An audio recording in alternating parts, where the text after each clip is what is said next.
आज बात करेंगे नीम करौली बाबा के बारे में। नीम करौली बाबा कौन थे? उनकी अद्भुत चमत्कार और आध्यात्मिक दृष्टिकोण क्या था?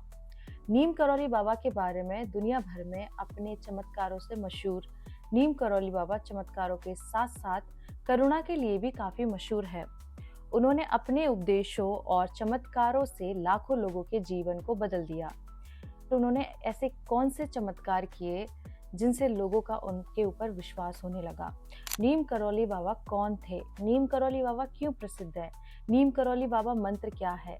नीम करौली बाबा की मृत्यु कैसे हुई? नीम करौली बाबा एक प्रसिद्ध भारतीय संत थे जिनका जीवन साधना, प्रेम और भक्ति का आदर्श था। उनका असली नाम लक्ष्मी नारायण शर्मा था, लेकिन वे नीम करौली बाबा के नाम से अधिक प्रसिद्ध हुए। वे अपनी गहरी आध्यात्मिक समझ और चमत्कारी शक्तियों के लिए जाने जाते हैं। उनकी शिक्षाएं सरल, मजबूत और प्रेम से भरी हुई थी और उन्होंने जीवन के सबसे अच्छे उद्देश्य के लिए भक्ति, सेवा और दया को सबसे ज्यादा महत्व दिया। नीम करौली बाबा क्यों प्रसिद्ध हुए? नीम करौली बाबा अपनी गहरी आध्यात्मिक समझ, सरल और प्रेमपूर्ण जीवन और चमत्कारी शक्तियों के लिए प्रसिद्ध हैं।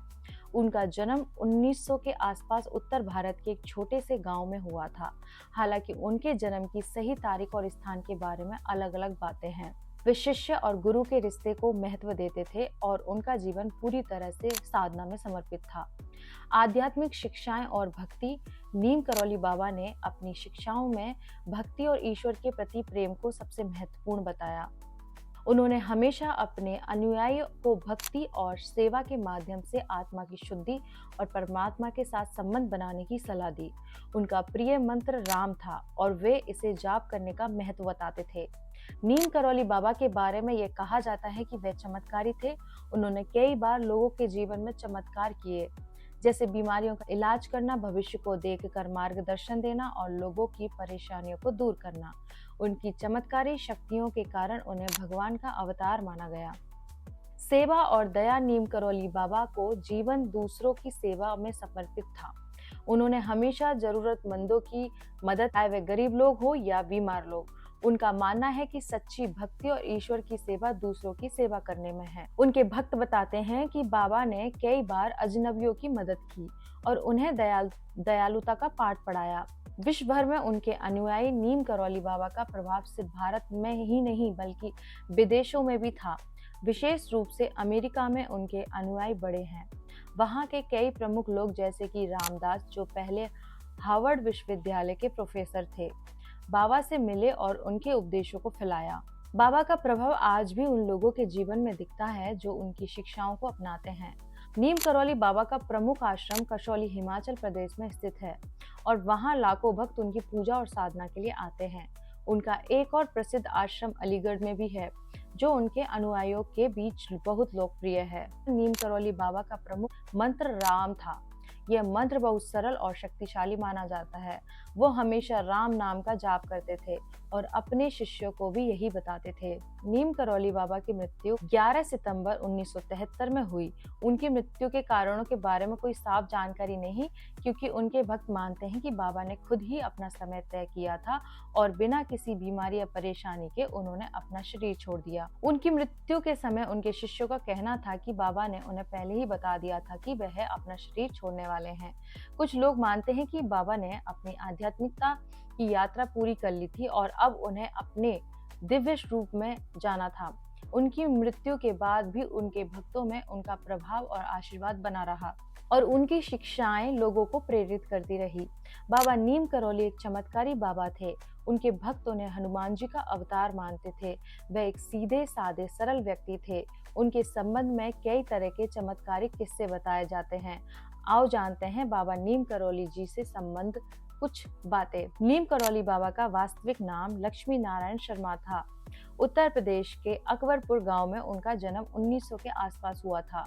17 वर्ष की उम्र में ही उन्हें ज्ञान की प्राप्ति हो गई थी। उनके पिता का नाम दुर्गा प्रसाद शर्मा था। 11 वर्ष की उम्र में ही बाबा का विवाह हो गया था। 1958 में बाबा ने अपने घर को त्याग दिया और पूरे उत्तर भारत में साधुओं की भांति विचरण करने लगे थे। उस दौरान लक्ष्मण दास, हांडी वाले बाबा और तिकोनिये वाले बाबा सहित वे कई नामों से जाने जाते थे। गुजरात के बवानिया मोरवी में तपस्या की तो वहां उन्हें तलैया बाबा के नाम से पुकारने लगे। एक बार बाबा फर्स्ट क्लास कंपार्टमेंट में सफर कर रहे थे। जब टिकट चेकर आया तो बाबा के पास टिकट नहीं था। तब बाबा को अगले स्टेशन नीम करौली में ट्रेन से उतार दिया गया। बाबा थोड़ी दूर पर ही अपना चिपटा धरती में गाड़ कर बैठ गए।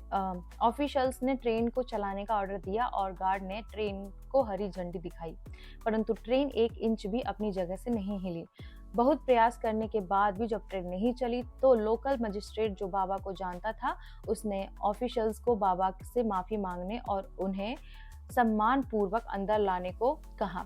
ट्रेन में सवार अन्य लोगों ने भी मजिस्ट्रेट का समर्थन किया। ऑफिशियल्स ने से माफी मांगी और उन्हें ससम्मान ट्रेन में बिठाया। बाबा के ट्रेन में बैठते ही ट्रेन चल पड़ी। तभी से बाबा का नाम नीम करौली पड़ गया। नीम करौली वाले बाबा के सैकड़ों चमत्कार के किस्से हैं। उत्तराखंड के नैनीताल के पास कैची धाम में बाबा नीम करौली 1961 में पहली बार यहां आए और उन्होंने अपने पुराने मित्र पूर्णानंद जी के साथ मिलकर यहां आश्रम बनाने का विचार किया था। बाबा नीम करौली ने इस आश्रम की स्थापना 1964 में की थी। नीम करौली बाबा का समाधि स्थल नैनीताल के पास पंतनगर में है। यह एक ऐसी जगह है जहां कोई भी मुराद लेकर जाए तो वह खाली हाथ नहीं लौटता। यहाँ बाबा का समाधि स्थल भी है। यहाँ बाबा नीम करौली की भी एक भव्य मूर्ति स्थापित की गई है। यह हनुमान जी की मूर्ति भी है।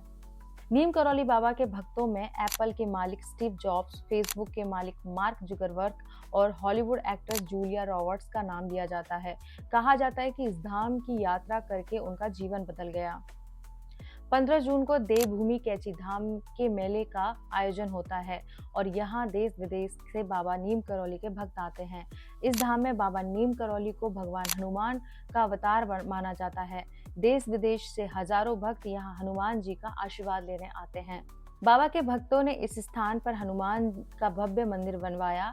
यहाँ 5 देवी देवताओं के मंदिर है। इनमें हनुमान जी का भी एक मंदिर है। बाबा नीम करौली हनुमान जी के परम भक्त थे और उन्होंने देश भर में हनुमान जी के कई मंदिर बनवाए थे। रिचर्ड अल्पर्ट रामदास के नीम करौली बाबा के चमत्कारों पर मिरेकल ऑफ लव नामक एक किताब लिखी। इसी में बुलेट प्रूफ कंबल नाम से एक घटना का जिक्र है। बाबा हमेशा कंबल ही ओढ़ा करते थे। आज भी लोग जब उनके मंदिर जाते हैं तो उन्हें कंबल भेंट करते हैं। बाबा नीम करौली महाराज के 2 पुत्र और 1 पुत्री थे। एक पुत्री हैं। ज्येष्ठ पुत्र अनेक सिंह अपने परिवार के साथ भोपाल में रहते हैं, जबकि कनिष्ठ पुत्र धर्म नारायण शर्मा वन विभाग में रेंजर के पद पर रहे थे। हाल ही में उनका निधन हो गया। उन्होंने अपने शरीर का त्याग 11 सितंबर 1973 को वृंदावन में किया था। बताया जाता है कि बाबा के आश्रम में सबसे ज्यादा अमेरिकी ही आते हैं। आश्रम पहाड़ी इलाके में देवदार के पेड़ों के बीच स्थित है।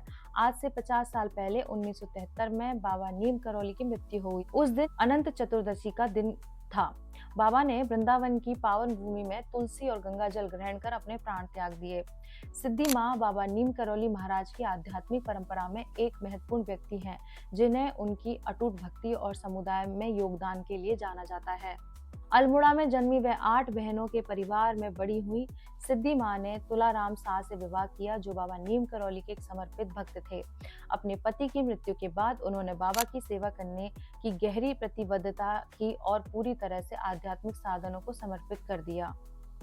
जब बाबा नीम करौली महाराज ने 1973 में ब्रह्मलीन स्थिति प्राप्त की तो सिद्धि माँ को उनका उत्तराधिकारी चुना गया और उन्होंने कैची धाम मंदिर का प्रबंधन संभाला। यह जिम्मेदारी उन्होंने आध्यात्मिक समुदाय में एक महत्वपूर्ण भूमिका में रखती थी। भक्तों ने उन्हें बहुत सम्मान दिया और अक्सर उनकी आध्यात्मिक स्थिति को बाबा के समान समझा। कहा जाता है कि बाबा ने ब्रह्मलीन बनने से पहले उनके लिए एक पंक्ति लिखी थी, माँ आप जहाँ भी रहेंगी वहाँ मंगल होगा।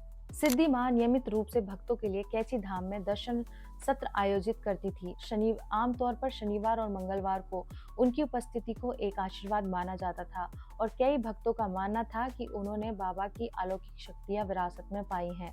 उन्हें दयालुता के लिए जाना जाता था और जो लोग उनके आशीर्वाद के लिए आते थे उनके दुख को दूर करने के लिए उनकी क्षमता की व्यापक रूप से सराहना की जाती थी।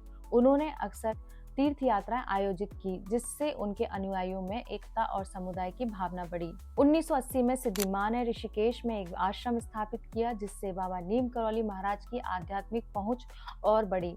बाबा नीम करौली महाराज से जुड़े 108 आश्रम हैं, जिनमें कैची धाम और न्यू मैक्सिको सिटी, अमेरिका का ताउस आश्रम महत्वपूर्ण है। 28 दिसंबर 2017 को 52 वर्ष की आयु में उनके निधन के बाद कैची धाम में सिद्धि मां का एक भव्य प्रतिमा स्थापित की गई और एक विशेष पूजा कक्ष का निर्माण किया गया। यह उन भक्तों के लिए एक महत्वपूर्ण स्थान है जो उनकी स्मृति को सम्मानित करना चाहते हैं। उनकी पुण्यतिथि पर हर साल एक भंडारा आयोजित किया जाता है, जिसमें कई भक्त उनकी धरोहर का जश्न मनाने के लिए इकट्ठा होते हैं। सिद्धि मां का प्रभाव उनकी जिंदगी से परे बढ़ता है। उनके अनुग्रह और आध्यात्मिक शक्ति की कहानियां नई पीढ़ियों को प्रेरित करती रहती हैं। उनका जीवन भक्ति, दया और आध्यात्मिकता पूर्णता का प्रमाण है, जिसने उन्हें आध्यात्मिक इतिहास में एक खास स्थान दिलाया। 20वीं सदी के महान संतों में शुमार रहे नीम करौली बाबा की ख्याति देश विदेश में है। भले ही बाबा आज हमारे बीच नहीं है, लेकिन उनके समाधि स्थल पर उनके तप और आस्था की सकारात्मक ऊर्जा का प्रभाव आज भी बना हुआ है। मान्यताओं के अनुसार जो भी पीड़ित बाबा के स्थान पर पहुंचकर उनसे जो भी मनोकामना करता है, वह शीघ्र पूरी हो जाती है। इसके लिए पीड़ित को नीम करौली बाबा के दरबार में अर्जी लगानी पड़ती है। यदि दूरी की वजह से आप उस पवित्र स्थान पर जाने में असमर्थ हैं, तो आप घर बैठे भी अर्जी लगा सकते हैं। नीम करौली बाबा के अर्जी लगाने का तरीका है, सबसे पहले नीम करौली बाबा की तस्वीर अपने घर में स्थापित करें। इसके पश्चात तस्वीर के सामने बैठकर बाबा का ध्यान करें और इच्छा प्रकट करें। बस इतना ही आपको करना है। तो फिर आइए मेरे साथ बोलिए, ओम नमः पार्वती पते, हर हर महादेव शिव शंभो।